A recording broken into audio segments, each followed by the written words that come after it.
Ce vendredi, le pape Benoît XVI a quitté Rome pour sa première visite au Liban. Il transmettra un message de paix dans ce pays miné par les dissensions politico-religieuses. Les réfugiés palestiniens vivant au Liban ont exprimé leur espoir que la visite du pape Benoît XVI ce vendredi apportera la paix et améliorera leurs conditions de vie.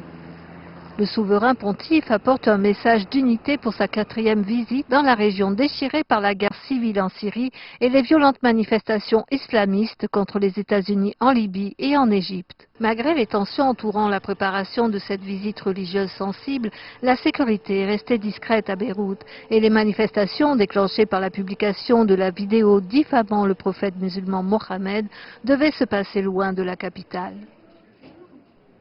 Même les militants du mouvement chiite Hezbollah ont accroché des banderoles le long de l'autoroute, saluant Benoît XVI avec une photo de lui et des textes en arabe et en français disant « Le Hezbollah souhaite la bienvenue au pape dans la nation de la cohabitation ».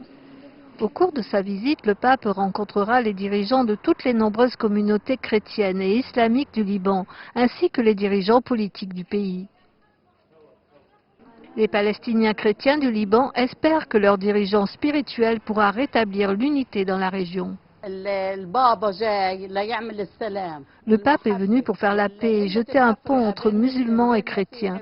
Nous nous aimons les uns les autres. Entre ceux qui aiment Dieu et qui aiment Jésus, il ne devrait pas y avoir de division.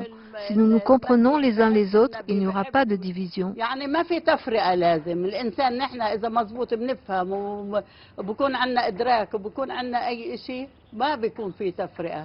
Un musulman vivant dans un camp de réfugiés dit que le pape apportera plus que la bonne volonté. S'il nous apporte la paix ici aux Palestiniens, alors il est le bienvenu. Mais s'il ne veut rien nous apporter et nous aider, regardez, je porte mes habits de travail. Il doit nous donner des emplois, pas seulement la paix.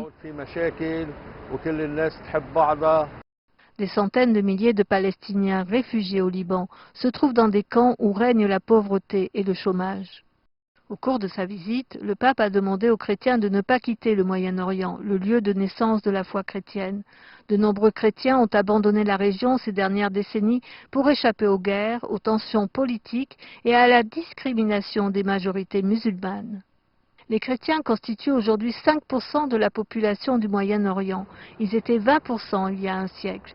Dans le contexte actuel, avec un taux de natalité très bas, on estime que leur nombre aura encore diminué de moitié d'ici 2020.